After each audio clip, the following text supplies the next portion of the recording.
I never get tired of that song. Oh wait, did I just stare you all away?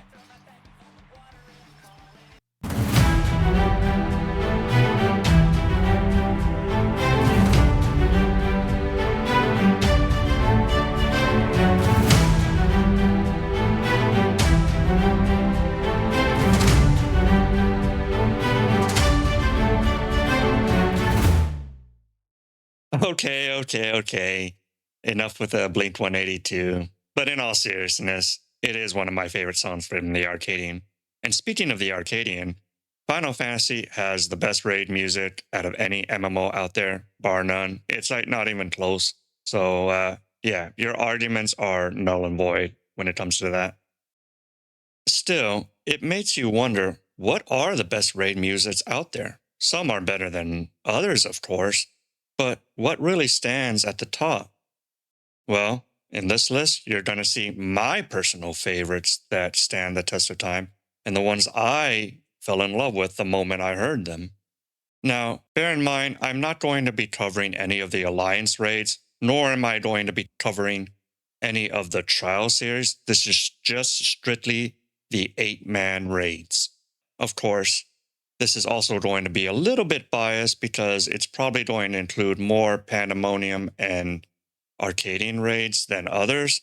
Not because the others were bad, but I think they really hit their stride in the later expansions rather than the beginning ones.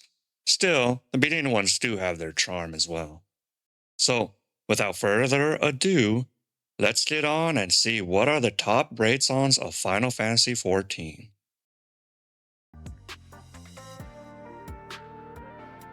Now, bear your souls to me.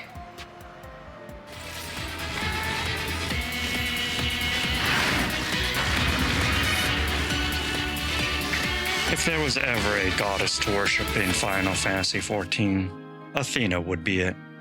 Not only is she my favorite Greek goddess, but I also love this background music for Pandemonium, especially for this fight.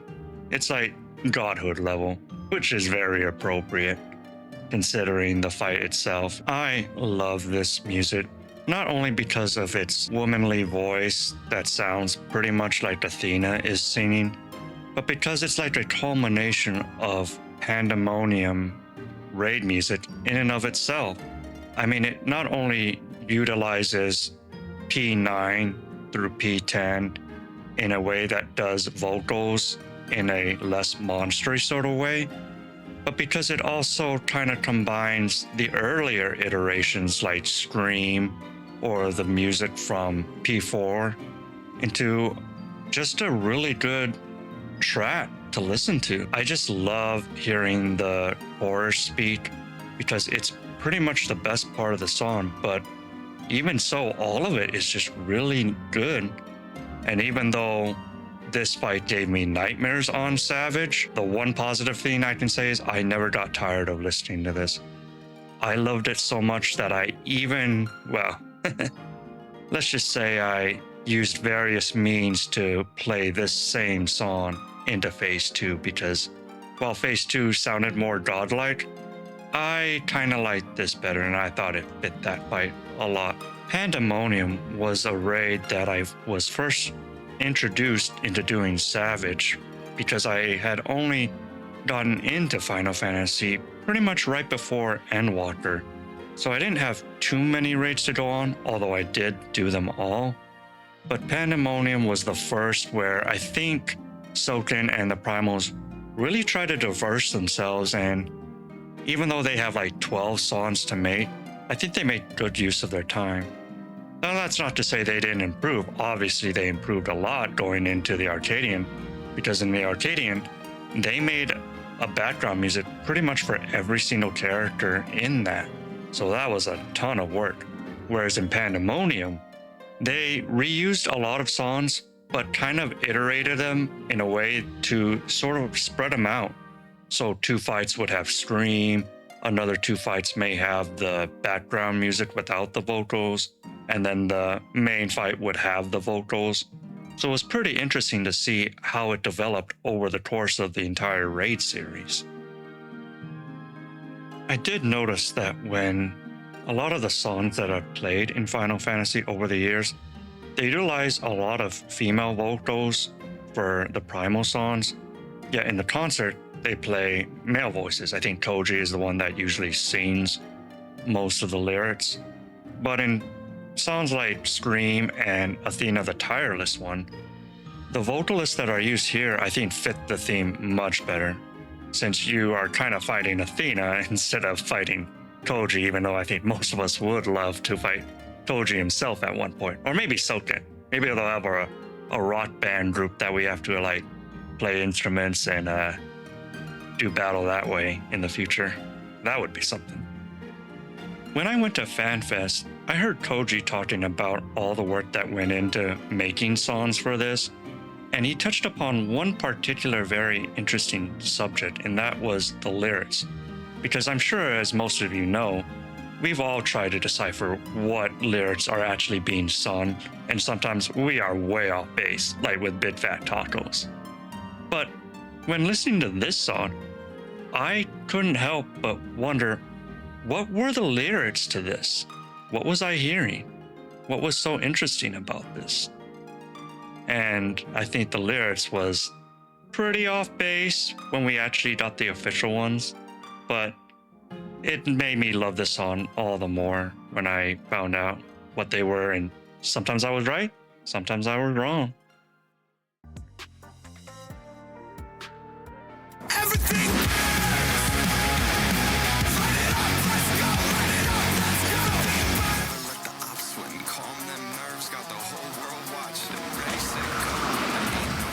Now let's be honest.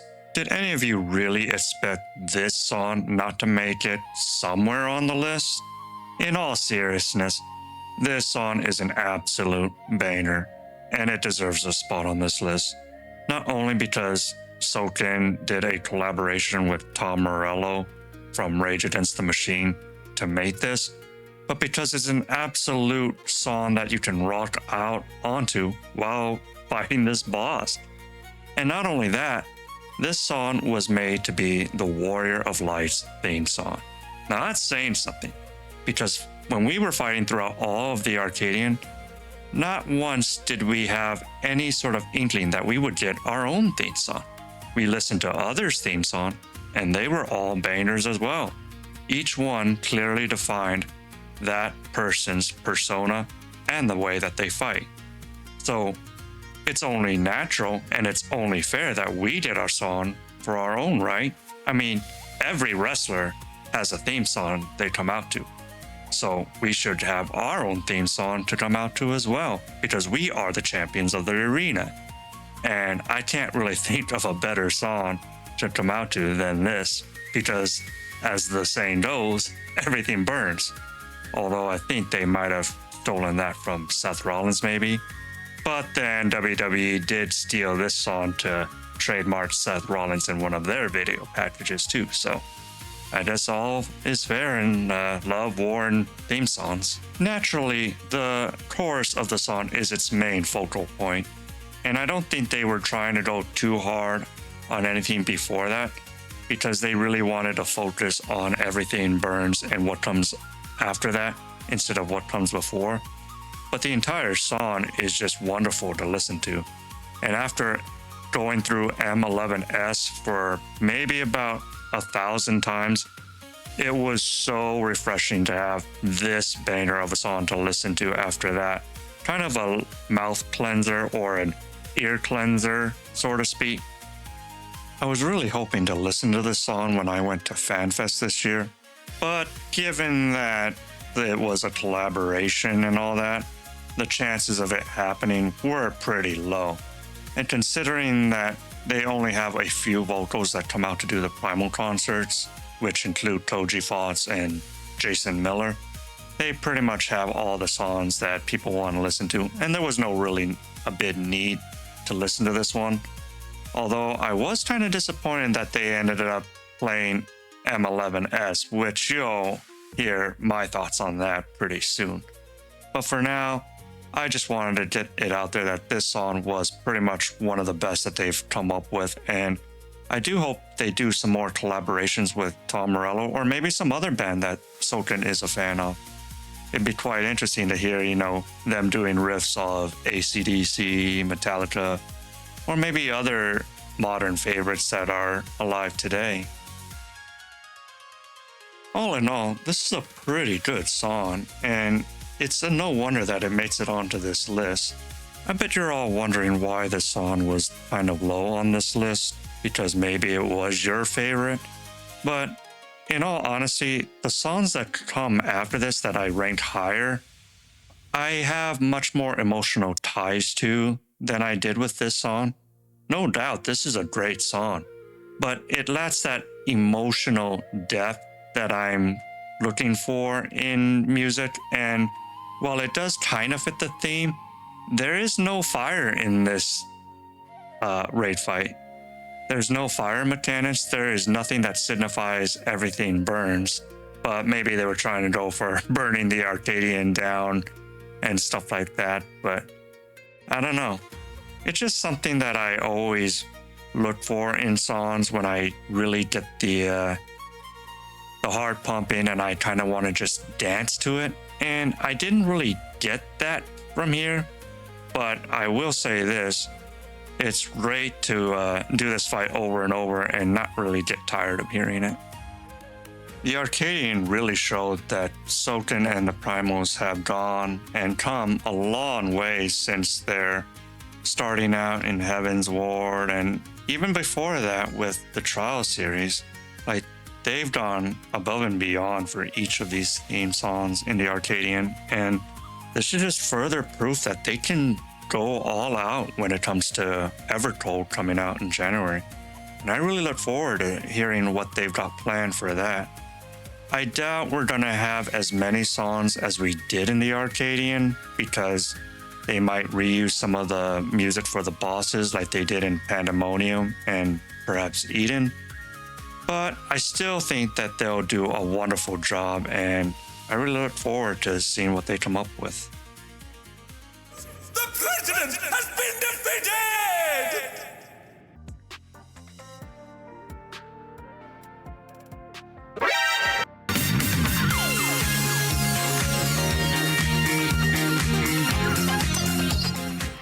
Dancing Greens Ride the Rhythm. What can I say about this? I mean, this is one of the most ridiculous Dance Dance Revolution fights that we have ever had in Final Fantasy. And it's no surprise that this one really takes the cake in telling people, oh, it's just a dance fight. It's like to dance. Final Fantasy XIV's fights are like to dance. And this one is surely the epitome of it. But it's not just the mechanics of this fight. It's actually the song, the background music. And even though this version doesn't have any words to it like the regular song does, it still makes for a really good tune to listen to, and perhaps the best of them all, because if anything, you really want to dance to this fight. I think one of the highlights of this raid was that they actually used the music to sync up when the mechanics happened. Whenever Dancing Green did his side sweep half arena AoEs, they had a 2-snap twist and a 4-beat snap twist in which you could actually listen to the beats and actually avoid the mechanics right when they happen, adding an audio cue instead of just a visual cue in order to avoid the mechanics or avoid getting hit, just like they did with the train soon after. This was a really fun idea, and I hope they make use of this in the future, because it's fun to just get out there and have no worries and just, kind of move to the beat, It relieves a little bit of the pressure of trying to perform well and just have fun. And that's what these games are all about, having fun. These really are the best songs to have out there to listen to over and over again, because there's not really a song out there that you can listen to over and over and not get tired of in some capacity. But I think this one is the most resistant to them all, in addition to a few others. But it's just one of those where you can just do it and have fun. Of course, you also have to pay attention to mechanics, but it's nice to have something that you can listen to over and over again and do it. just be careful you're not rocking too hard to the music, because otherwise you're gonna end up missing a mechanic just like that. Your raid members won't be too happy about that. I think what I liked best about this song was just how much fun the creators had in making it. Sultan had such a great time in visualizing what he wanted to do with this and thinking of a good distal song in order to use for this fight. I mean, how many Japanese artists are really making distal themed songs in a modern day like this and pulling it off so well?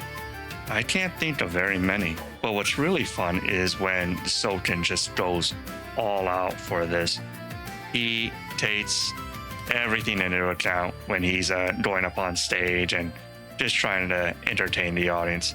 So when he disappeared and come back with his purple shades, those red purple shades, and that purple jacket of dancing green, you knew Ride the Rhythm was coming up. Even Koji couldn't stop laughing at that, and I thought that was just hilarious when they played that at FanFest. Everybody was just rocking out as if we couldn't already hear it like 24 hours a day when the attraction was going off. Speaking of FanFest, there was one attraction there that was really the highlight of the 2 days, and that was Ride the Rhythm. A big old distal dance floor right in the middle of the floor where about 16 to 20 people were there just having fun, dancing in a circle, dancing to the music, avoiding the mechanics on the floor like the checkerboard style AoEs. They had the gather all in one spot to share the damage AoE. They had the tank buster spotlights to highlight people dancing, showing them on screen and everything.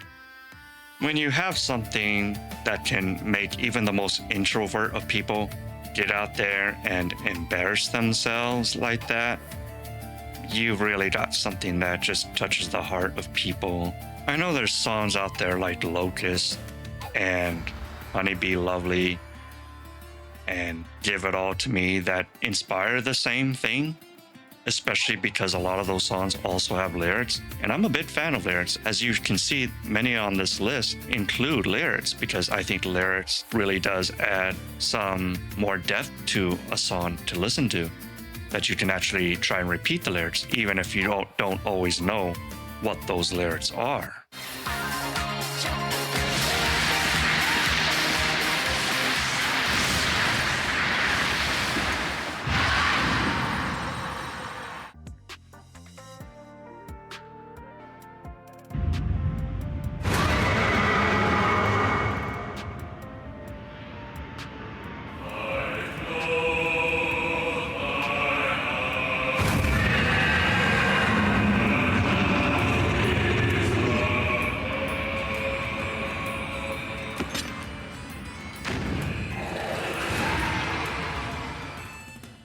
Now, let's be honest. Did any of you really have this on your bingo card to make it into the top 5? Or maybe even the top 2? Well, that's because this is a personal favorite of mine. And it dates back to when I first cleared A Realm Reborn. And this song played during the end credits. Answers was a song that I didn't really take too much to heart the first time they played it. But during the second set of credits that led to Heaven's Ward, they played it again. And that's when I really began to notice this song. And then I started looking into it, who sang it, what the lyrics were. And it was just a song that I really fell in love with. It really marked the end of Realm Reborn. And it was such a momentous occasion. When I first did the Raid series and I was going through Toils of Bahamut, I started to notice they were playing the melody of Answers. And I thought, oh wow, this is pretty cool. I mean, it's tying in the song with the most famous cinematic of A Realm Reborn, or rather 1.0. And I was like, yeah, this is cool. And then as we got through more bosses and everything seemed to center around a theme, and then we got to Bahamut itself.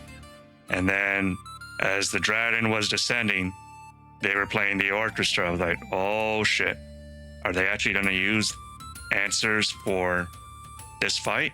And sure enough, they did.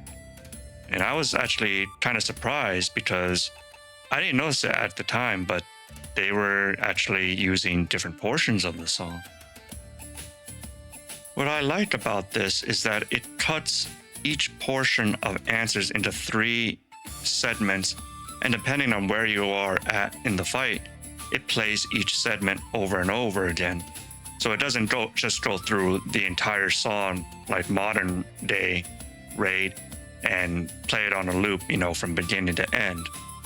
So I guess depending on how you look at it, it can be worse because you're hearing that same segment over and over and over again, which can get annoying, I bet. But it's also kind of good because it matches the significance of that fight. So in the beginning, it's playing the orchestra when Bahamut is just sitting there down to about 70% HP. And then it ramps up to the chorus. And then when he's producing his Terra Flare ability, when everything around you goes bright orange and you've got that big circular sun above Bahamut ready to blast you, it plays that orchestra again, like the real crux of the song. And I thought that was pretty cool. They never really did it again because, hearing that same segment in such a short span can get annoying. But I think they kind of perfected that when it comes to the raid series of the Arcadian. They tried it again to match the mechanics. So, it was something unique, and I really liked that about it. I'm tied to emotion and story. And one of the things that Coils of Bahamut has that no other raid series has is a really good and long tie-in story to the main game.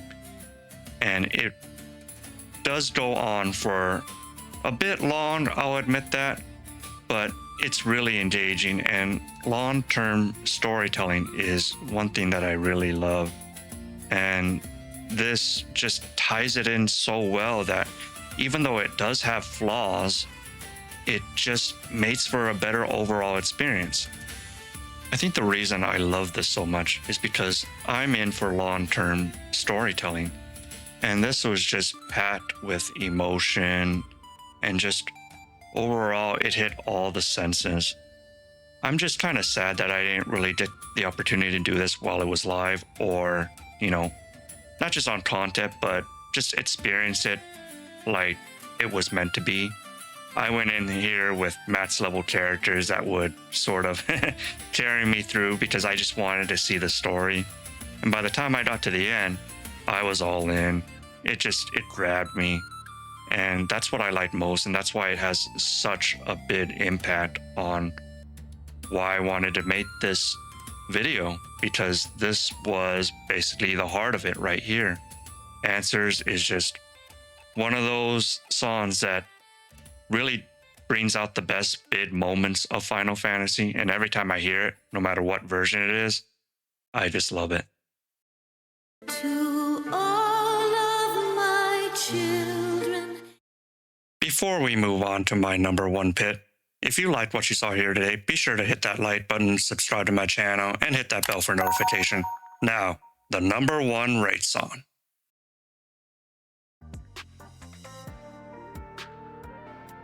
Say goodnight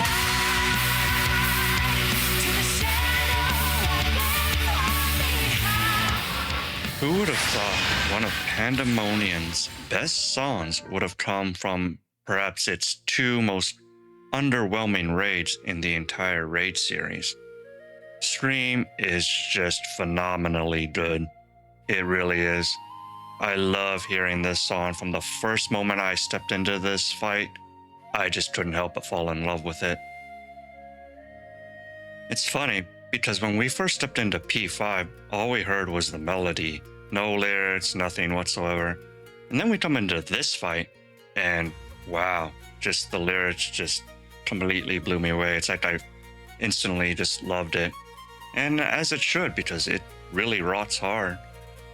Even though the fight itself was kind of underwhelming, and we didn't spend nearly as much time in this fight as compared to others, which is probably why it covered 2 fights so you could listen to it better. Because P7, the tree boss, as you'll see here soon enough, was just as bad, and I had to spend quite a bit of time in that one because it was very backloaded. Still, this is about the theme song, and I think they picked a perfect spot for this song to fit in. Now, they could have put it somewhere else and it might have worked, but I think because of the way this fight was designed, as well as the next one, it might have been a better spot than to have it at, say, P8 or even later on. When I first heard this song, I thought it was just a female version of the song that was sung in P4. But then as I was hearing the lyrics and the way the melody and the tune and the riffs were going, I was like, holy shit. This one's like a very much improved version of that if the lyrics were the same. But I think the lyrics might have shared some similarity, but I think that overall it's very different and clearly the superior version of it. When I went to FanFest in Vegas, I was really hoping to hear this song. Like, I didn't know too many songs of the Primals. I didn't really follow them closely at the time. I didn't know they made pretty much every song in the raid. And I was just hoping, damn, I hope they play this song because I really want to see how it sounds from them and live and junk. And I was like, nah, they won't play Scream. Lo and behold, like the second or third song that they played was Scream. It was like Koji Fat said, here's one from our newest album, Scream. And I was like, hell yeah. Then all of a sudden the lights went dark again and everybody turned their handheld lights to the color green to match the atmosphere. And boy, oh boy, did Scream rock. And I was standing near the speakers, so I basically got to hear an ear-shattering version of it. And by the end of the night, I was like partially deaf because of that. But it was well worth it. Scream sounded beautifully, and I think for a lot of people, it was their favorite that night. So it sure was something to hear when you went live there.